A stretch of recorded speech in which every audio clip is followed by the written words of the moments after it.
Vamos? Bom, vamos lá, gente? Eu acho que tem uma... Eu estava pensando aqui sobre essas duas apresentações, e é interessante que ambos, tanto o Reed como a Lina, sempre tiveram parceiros, praticamente sócios, né, nas suas empreitadas, que não eram arquitetos, que eram pessoas de outras áreas, mas que sempre tiveram ali suportando o seu trabalho e produzindo uma troca intelectual, seja na Carmen Portinho, seja no Pietro Maria Bardi. Mas acho que um aspecto interessante em relação aos dois talvez haja duas palavras que são muito próximas, mas que nortearam talvez de uma maneira diferente a obra do Reed e a obra da Lina, que é social e popular. A obra do Reed é movida por um grande interesse social, por um grande interesse no desenvolvimento do homem, em produzir uma qualidade para esse homem, né? Seja através dos projetos mais sofisticados contra o museu, mas no Albergue da Boa Vontade, no Pedregulho. Enquanto a Lina, a aproximação dela vai ser outra, né? A aproximação da Lina vai ser com o popular, com aquilo que vem de uma origem, de uma tradição das classes sociais, e isso é apropriado na obra dela e na produção da obra dela de uma maneira muito diferente que esse social é apropriado dentro da obra do Reed. Mas eu queria só, enfim, deixar uma pergunta para vocês, porque talvez a ideia de ambição que a gente vê por trás desses projetos, porque a gente vê por trás da construção desses museus, da construção do Parque do Flamengo, essa ambição de construção de uma sociedade, de uma arquitetura que pudesse representar essa sociedade, foi muito forte, foi muito determinante na constituição do que eles produziram. E quando a gente olha, enfim, toda essa aposta de uma sociedade, porque a sociedade apostou na obra deles, né? Eles tiveram quem dissesse, ok, vamos adiante, a gente aposta nisso. A minha ambição vai se casar com a sua ambição e daqui a gente vai para algum lugar, né? E quando a gente olha hoje, né, depois da crise de 2009, que é uma crise, enfim, uma crise do capitalismo global, mas também uma crise de uma arquitetura distante do homem, distante de uma ambição de transformação da sociedade, que se coloca como distante. O próprio Curras coloca isso indiretamente, mas ele coloca esse distanciamento, né? E se a gente for pensar no Rio de Janeiro, talvez a construção do Museu do Calatrava seja a maior falta de ambição que a gente possa ter, né? Talvez seja, enfim, a maior falta de uma visão de produzir algo novo, né? De se colocar em algum lugar novo, né? Eu queria saber de vocês, assim, assim, como conselho, né, para os jovens arquitetos aqui, assim, de que maneira a ideia de ambição ela pode ser aproximada hoje? De que maneira eles podem incorporar no seu trabalho, na sua expectativa profissional, uma ideia de ambição através da arquitetura? Eu primeiro? Ladies first.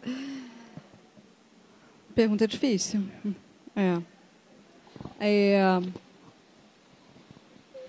Eu acho que tem uma questão que é muito importante que esses arquitetos tinham e que eu não sei se a gente tem mais.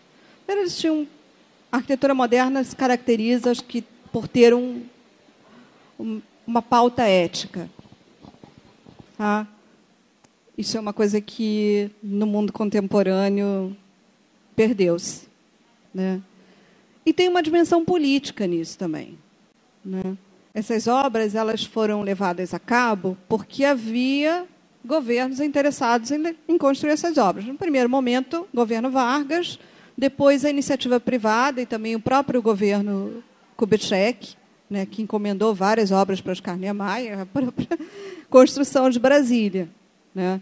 Então, havia uma consonância dos interesses dos arquitetos com os interesses dos governantes naquele momento, né? Hoje, né, com essa ideia de marketing das cidades, o marketing cultural, o marketing criativo, né, e todo esse processo de globalização, né, a ideia é chamar aqueles que respondem a esse marketing internacional de, primeiro, capital da cultura, capital criativa, né, que não são mais os interesses, né, éticos e formais e tectônicos desses arquitetos. Eles não estão mais em consonância. Sabe?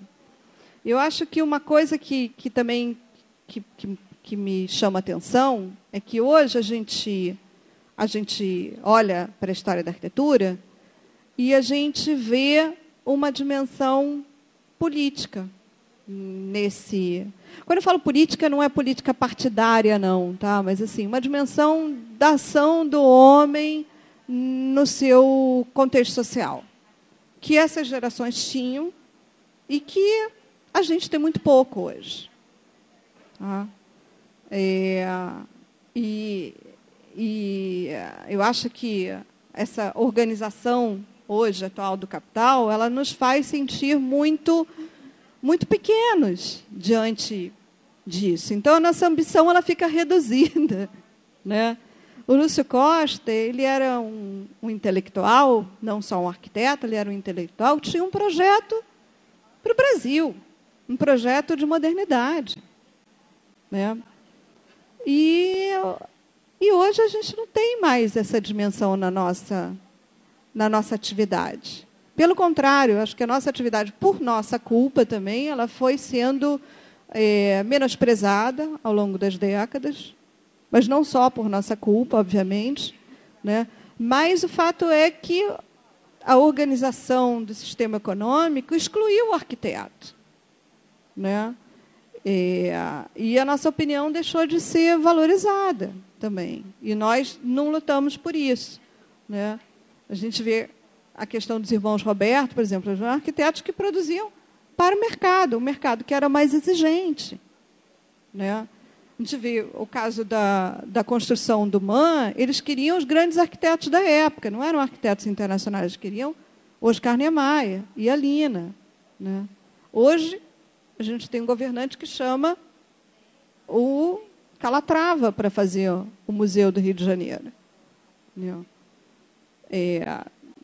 Se ele acha que se ele convidasse outro arquiteto brasileiro, teria sido muito melhor. Então, assim, eu acho que ali tinha um projeto, naquele momento, ambicioso, que foi liderado pelo Lúcio Costa. Tá? Na nossa modernidade. E hoje a gente não tem mais essa liderança, a gente não tem essa consciência política, a gente não tem esse... Então, a ambição ela fica pequena, sabe? Ela fica pequena. Quando eu pergunto para os meus estudantes, vários sentados aqui, a responsabilidade é nossa. Aí a resposta que eu ouço é: mas a gente é engolido por isso, a gente não consegue fazer muita coisa. Então, não sei se eu respondi, mas assim, é mais ou menos como eu entendo essa questão, entendeu, Pedro? Certamente o Alfredo deve ter uma resposta melhor. Não sei se melhor, mas a questão que o Pedro coloca é muito instigante e complexa, porque nós estamos colocando duas épocas que são muito diferentes, né? Há, da época em que Lina e Reed trabalham para agora, mudanças muito radicais na humanidade. Uma delas é no padrão e na forma de se comunicar.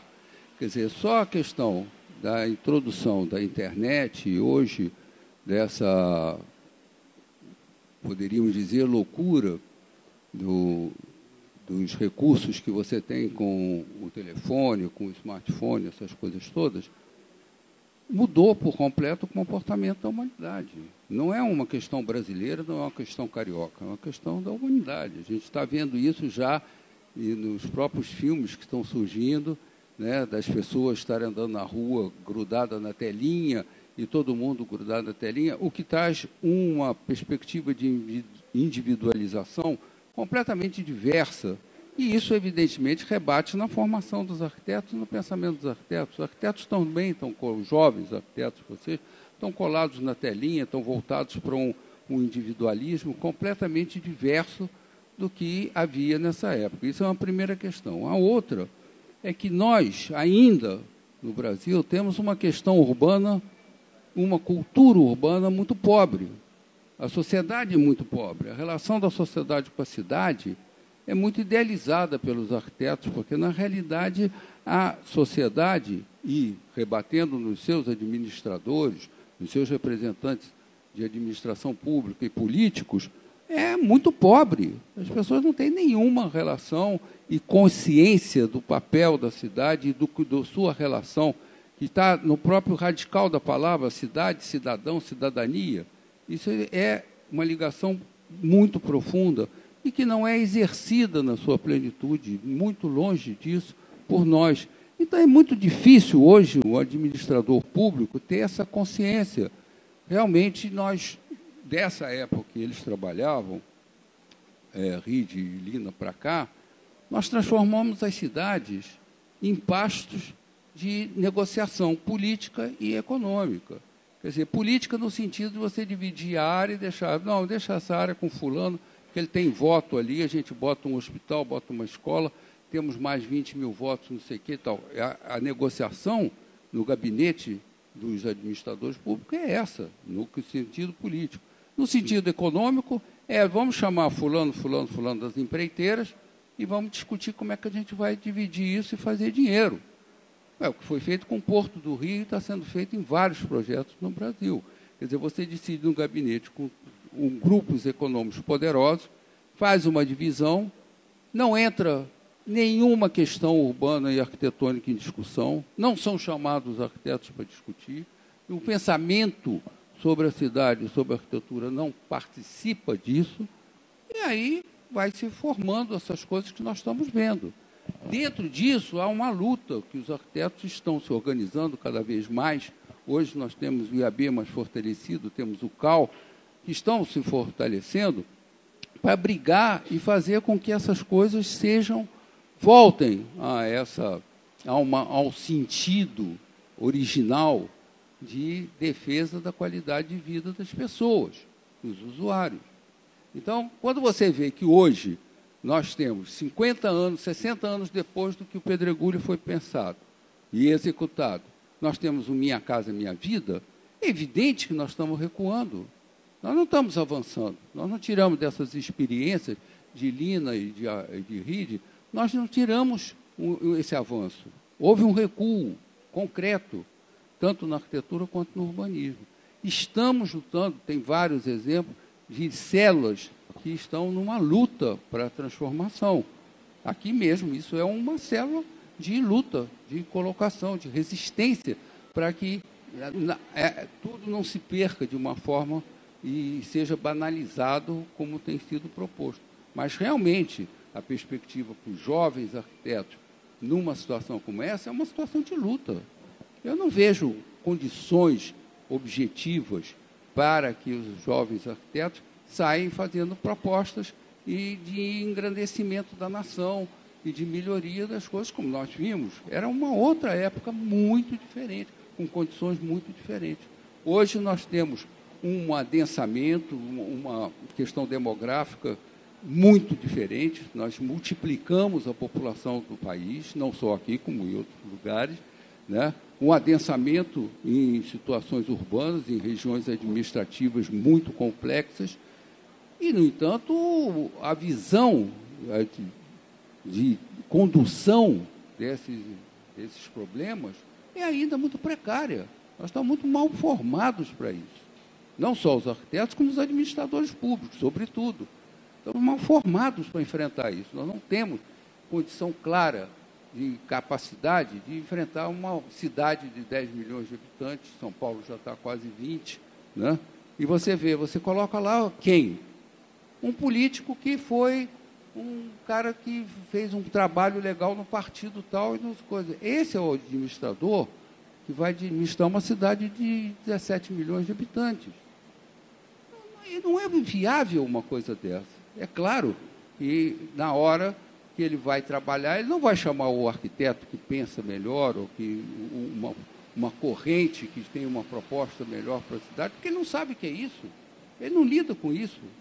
Ele não tem nenhuma experiência de gerência. Nós temos hoje 5.430 municípios, eu acho, no Brasil. Você tira pouquíssimo, talvez não chegue a 2%, de prefeitos que estejam habilitados e que saibam gerir uma cidade. Então, esse é um problema que rebate na nossa profissão diretamente. É por isso que, constantemente, você está vendo o IAB, o CAL, diariamente, se você recebe pela internet, boletins de luta. Teve uma reunião com fulano, ou com o governador, com o presidente da República, com isso, com aquilo, para modificar um pouco essa questão da degradação da ação pública, que era uma característica do trabalho do RID. Ele pensava o tempo todo na qualidade do espaço público, a qualidade do ser humano. Como você disse, preocupação com as pessoas, que está em todas as obras. Um aterro do Flamengo, por exemplo, é isso. A preocupação totalmente foi com as pessoas. Eles tentaram minimizar ao máximo a presença do automóvel, que o projeto original exigido pelo prefeito era de 16 pistas, eles conseguiram reduzir a 8, 4 de ida e 4 de volta. Eles conseguiram inúmeras conquistas mesmo de luta, e isso está na ação. O tempo todo você vê o discurso, os ofícios, a luta. É uma luta o tempo inteiro de afirmação de que deve ser feito assim. É uma luta mesmo, uma competição nesse sentido para colocar um projeto, enfim, adiante. Vamos abrir para perguntas. Alguém quer fazer alguma pergunta? Alguém? Alguma pergunta específica sobre uma obra? Que gente tímida. Olha ali.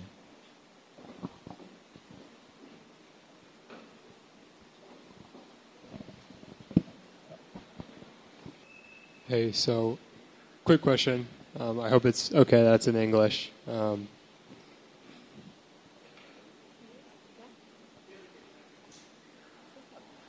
do you want to? Good to go?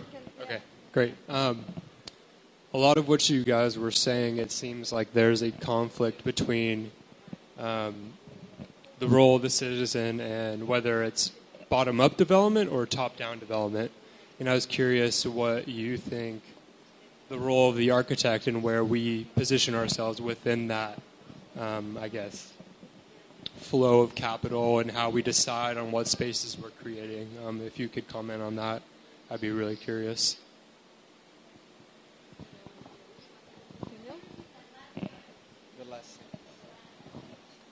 If you could just comment on where you think the position of the architect is in terms of top-down development or bottom-up development in terms of the spaces, whether it's formal or programmatic relationships that you're creating. I guess where would we position the architect in that? Quer responder? No? Are you American? Yeah. So, nos Estados Unidos, as decisões, elas são tomadas, as ações são feitas com a conivência da população. Né? As ações urbanas, os projetos urbanos, eles precisam ter a aprovação da população. No Brasil não é assim. Tá? O que a gente está discutindo são coisas diferentes. É claro que não, eu acho que não se trata só de uma coisa de cima para baixo ou de baixo para cima. O que eu acho que o professor Alfredo apontou, né, que tanto, né, as ações de cima para baixo, elas são ações que são ruins, porque os nossos governantes eles não estão aparelhados para para lidar bem com a gerência e a máquina pública. A gente está em uma crise política muito forte, né? E, simultaneamente, nós, arquitetos, temos tido pouca participação, né, nessas decisões e nessas discussões. Quer dizer, não tem discussões, há imposições com as quais, normalmente, nós não concordamos. Eu não conheço nenhum urbanista que não esteja no governo, que tenha sido a favor dos projetos que são implementados no Porto. E, no entanto, eles continuam sendo implementados. Tá? Então, nesse sentido, eu acho que a gente está lutando por uma coisa muito mais primordial do que vocês possam experimentar. Tá?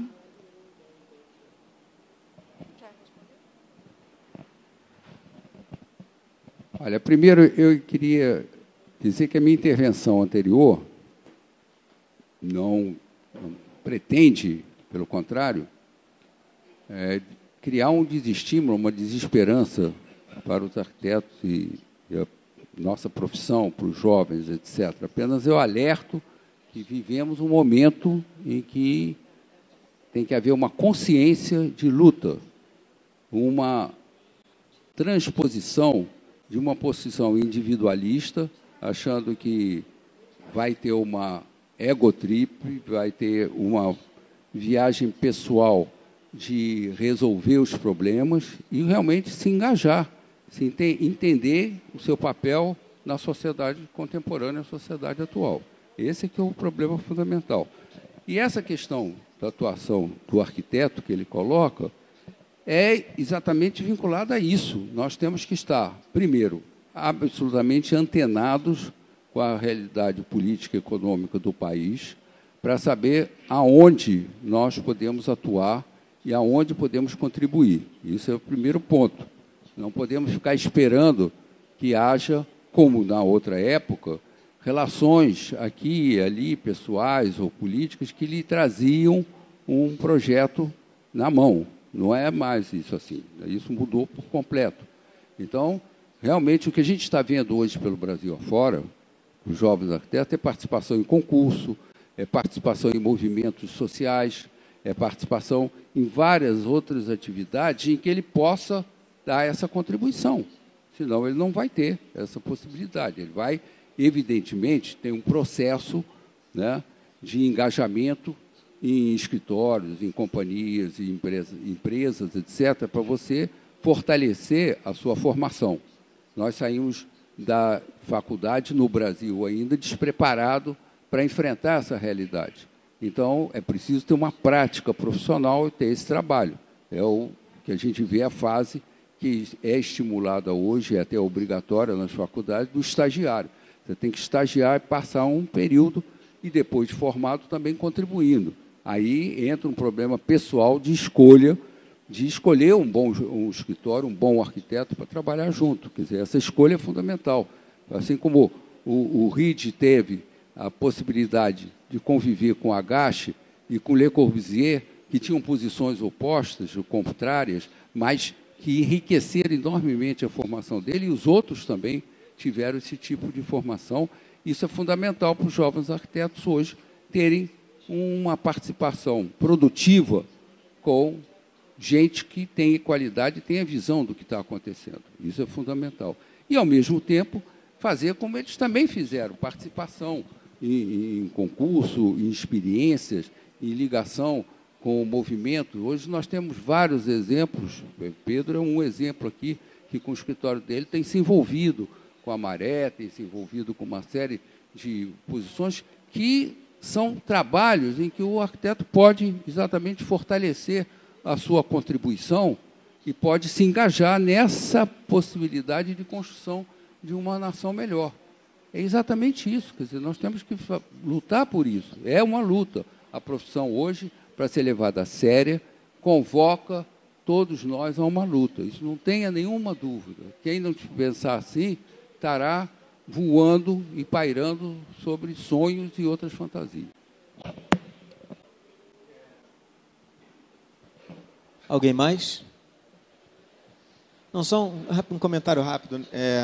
porque também a gente tá olhando para os nossos heróis da época moderna, né? O próprio Reed foi demitido, porque o prefeito anterior queria construir arranha-céus ao invés de um parque, né? E essa, de alguma maneira, essa situação se reverteu, né? E a gente não está olhando também para uma série de outros arquitetos nessa época que a gente nem sabe com quais eram as dificuldades que eles se degladiavam, porque a história não ficou, enfim, eles não ficaram na história para a gente entender o que aconteceu. E eu acho que dentro dessa pergunta do bottom-up e top-down, eu acho que tem uma mudança profunda de sociedade que está acontecendo, que é da cultura do compartilhamento. E a cultura do compartilhamento, se ela realmente se desenvolve cada vez mais, e ela ganha potência, e essa potência passa a se disseminar por diversas áreas da nossa sociedade, eu acho que aí sim existe um caminho para uma profunda transformação em que não seremos mais heróis, né, mas seremos milhares de formiguinhas, né, que estarão trabalhando de uma maneira mais compartilhada, mais distribuída, talvez mais homogênea, e que possam, de alguma maneira, enfim, que a gente possa transformar o estado das coisas a partir disso, né? Eu acho que existe uma necessidade de uma investigação de formato, né? De maneiras possíveis de se trabalhar, porque eu também não acho que é o concurso, né? Quando a gente olha, eu acho que existe, por exemplo, eu acho que não só no Brasil, mas no mundo existe uma crença muito grande no concurso de arquitetura, né? Eu cada vez mais acho que o concurso, enfim, é até um mecanismo, de certa maneira, perverso, né? Porque é um mecanismo onde você põe todo mundo para trabalhar de graça, e aí você escolhe qual que você quer, né? Então, eu acho que a gente realmente precisa inventar outros modos para que isso possa acontecer.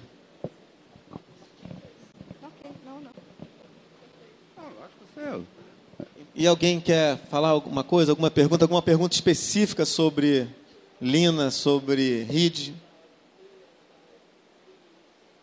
Então...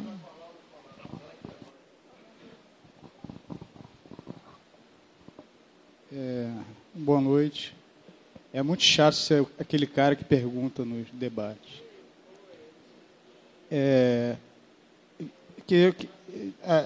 As duas obras são, como foi muito bem apresentado, né, são muito distintas na sua abordagem, mas tem uma coisa que me chamou a atenção, que elas são, cada uma a sua maneira, pareceu,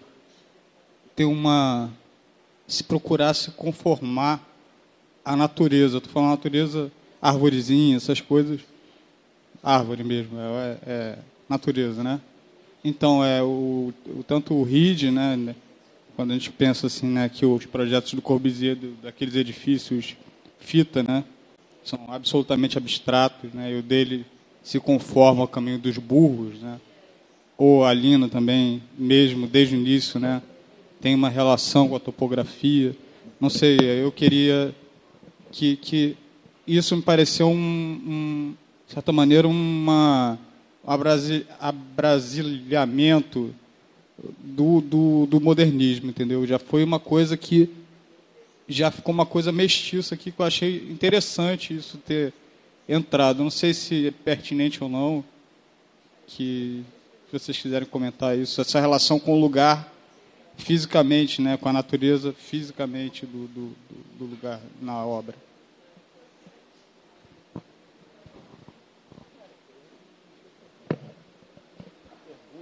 Ele está perguntando sobre a relação dessas duas arquiteturas com a paisagem, com a natureza. Não, essa preocupação... Em relação à arquitetura moderna internacional.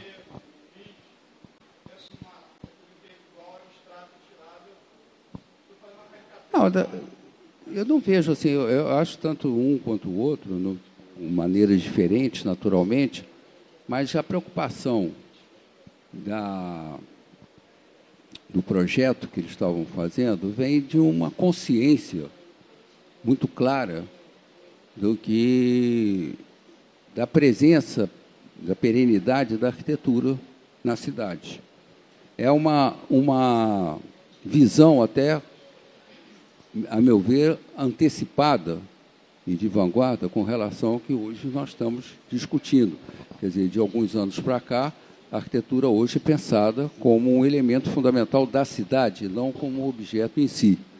E isso a gente já está percebendo, quer dizer, no próprio projeto de descrição de todos, ele pode ser do Museu de Arte Moderna, ou do MASP da Lina, no Aterro do Flamengo, no Pedregulho, todos esses projetos, eles têm o tempo todo uma preocupação com o seu entorno e com a sua integração, que a arquitetura faça parte daquela paisagem de uma forma integrada, e não agressiva, e não destrutiva dessa paisagem. Então, essa integração é um sentido de responsabilidade, de consciência do papel do arquiteto ao inserir um elemento novo naquela trama.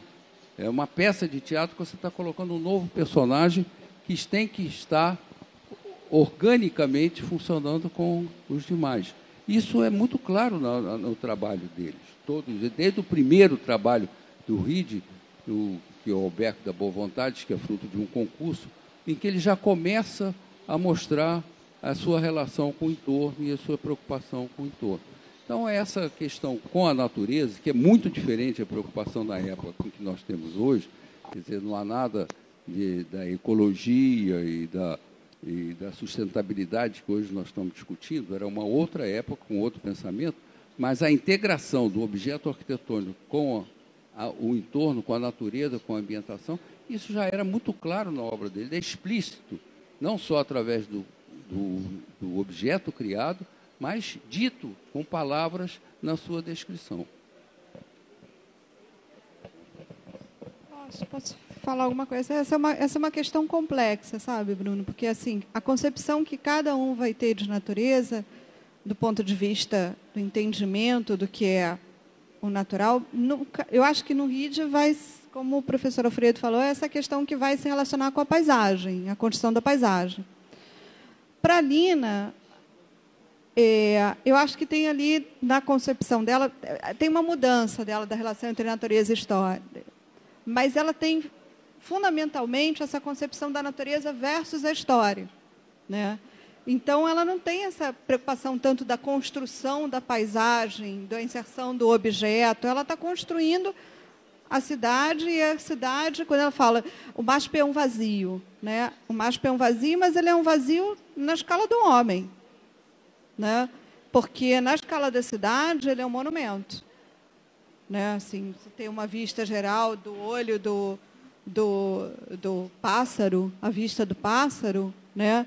Aquilo ele é um monumento que está inserido ali para ser para deixar a marca da história, né? O homem deixando sua marca na história. Então, assim, são entendimentos que são similares, porque têm mais ou menos da mesma geração, mas são diferentes nas suas origens, porque ela carrega uma tradição com a história muito forte que o Reed não tem. O Reed ele vai estar lidando com a ideia da topografia, da paisagem natural, numa cidade... É